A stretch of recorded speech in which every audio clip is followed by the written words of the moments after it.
Então, carboidrato é uma escala onde você tem que pensar o quanto colocar, não só o tipo, mas a quantidade. Então, quanto mais o paciente treina, quanto mais ele tem uma duração do exercício, mais ele merece carboidrato. Quanto menos é o treino, menos ele merece também. Então, não adianta colocar 500 gramas de rapadura, que vai dar ruim. Então, tem que ser planejado.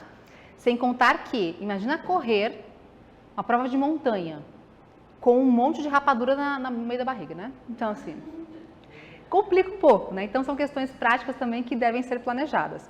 E lembrando que o paciente pode ter muito desconforto gastrointestinal com carboidrato. Ele é importante? Sim, com certeza, mas não dá para ser em excesso. E a quantidade tem que ser muito bem planejada a cada momento para esse paciente. A gente vai subindo o carboidrato a cada momento. Se for consumir rapadura, por exemplo, aquele suplemento, tem que consumir água também. Com certeza, bem observado. Tem que consumir água também. Então, imagina só rapadura, você no meio de uma corrida de montanha, num calor, sem água e só com carboidrato e sem o sódio também. Então, planejem-se muito bem, porque não é só colocar o carboidrato, mas o sódio precisa ser reposto também. Se eu não coloco sódio, não funciona SGLT. E aí dá mais ruim ainda, porque vai sobrar onde essa glicose? No intestino. E aí vai ter diarreia, com certeza. Ou vai ter vômito. E aí piora muito. Então, bem observado, água, glicose, enfim, carboidrato, juntamente com sódio também. Seja uma cápsula de sal, ou seja, enfim, numa mistura que você fez, você planejou talvez um repositor teu que tenha sódio, ou de repente um comprado já, num isotônico já que tenha sódio na composição. Certo. Vai depender muito de quanto que o paciente necessita. De qual que foi a desidratação desse paciente, a gente costuma fazer um processo de cálculo de desidratação. Então, você pesa o paciente antes e pesa ele depois da prova, para você começar a compreender o quanto que ele tem essa taxa de sudorese ao longo de cada prova. Então, depende muito. Se é um paciente que, de repente, tem 1 hora de prova, 2 horas, 10 horas, e quanto que ele desidrata. Então, normalmente, a gente faz um cálculo que é perante a essa taxa de desidratação desse paciente.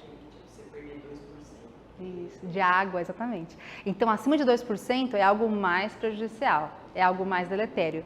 A gente não quer que o paciente chegue nessa taxa de redução acima de 2%. Então, 2% é o limite. Se ele perdeu mais do que isso, já é muito ruim, não só para esse processo, mas também para um processo de termorregulação. Pensa só, se ele está na corrida, está na bike, ele está em aquecimento. E para que ele consiga termorregular, ele tem que ter dissipação dessa energia por meio da desidratação, por meio da transpiração. Então, se ele transpira, é para termorregular a temperatura corporal. Ele não pode chegar a 45 graus Celsius. Ele tem que dissipar essa energia na forma de transpiração. Se ele não tem água disponível, ele está desidratado, ele não termorregula e a temperatura sobe.